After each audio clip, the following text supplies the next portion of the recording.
Lincoln Harbor, Michigan was a town that prided itself on order. Friday night games, lakefront bonfires, the same families in the same pews every Sunday. Nothing ever really changed. And the unspoken law of the school was simple. Ethan Cole ruled the halls. Ethan was the kind of all-American athlete adults adored. Quarterback, honor roll when he felt like it, and son of the town's fire chief, he walked the corridors like they were built for him. His jokes were loud, his pranks legendary, and his victims rarely fought back. Social gravity pulled everyone into orbit around him. And then came Mira Hale. She transferred in the middle of sophomore spring. Instantly a curiosity.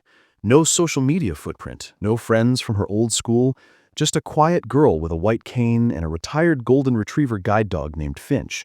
She wore simple clothes, oversized headphones, and always kept her chin slightly raised, as if listening to something no one else could hear. People didn't know how to talk to her, so they didn't. She became a ghost, an object of pity rather than a person. Ethan saw her silence as an insult. She didn't react to his theatrics. She didn't flinch when his crew whispered "bat sonar" behind her. She didn't stumble when someone accidentally bumped her locker door closed. Her calmness irritated him. Her indifference enraged him. The moment that pushed him over the edge came one Thursday during lunch. Mira sat beneath the skylight, Finch asleep beside her feet, fingers dancing across a braille display. Ethan swaggered past and pretended to trip over the dogtail, sprawling dramatically. "Hey, tell your mutt to stop blocking the walkway," he barked. Without lifting her head, Mira replied, "Finch hasn't moved in 5 minutes, but you have," quite clumsily. A ripple of laughter spread across the tables. Ethan's face burned hot. He needed payback, something public. He chose Monday.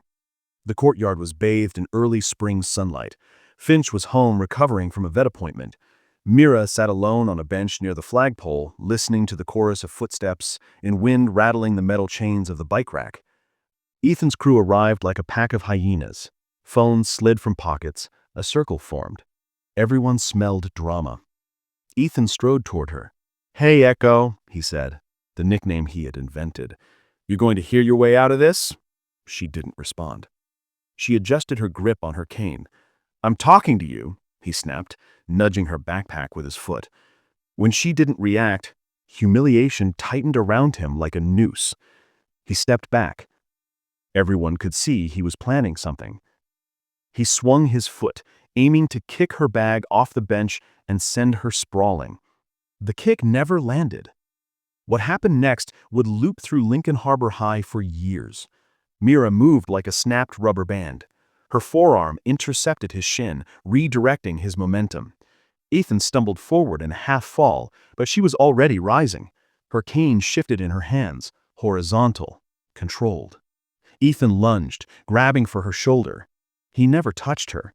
She pivoted, sweeping his ankle with her cane while guiding his upper body with a palm to the chest. His own weight carried him down.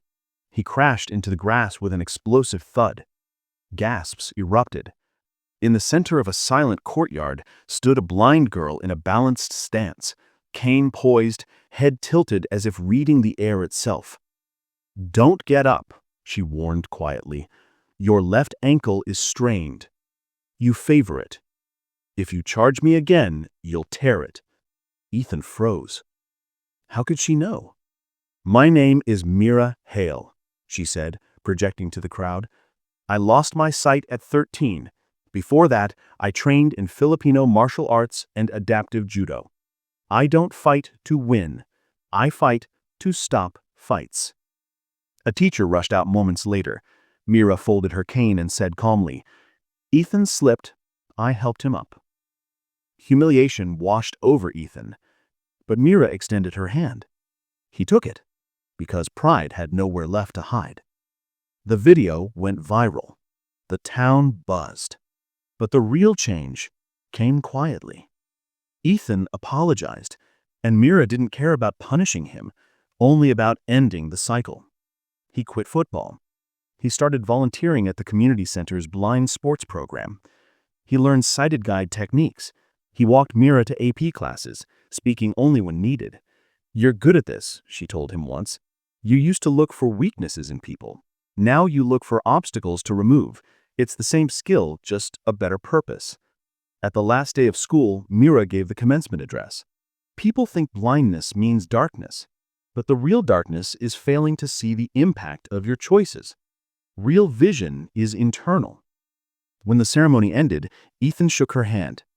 "Thank you," he whispered. "You're welcome," she replied, and for the first time, smiled. Because some stories aren't about revenge, they're about correction, and the quiet, powerful shift from who we were to who we choose to become. If you enjoyed the video, please like, share, comment, and subscribe.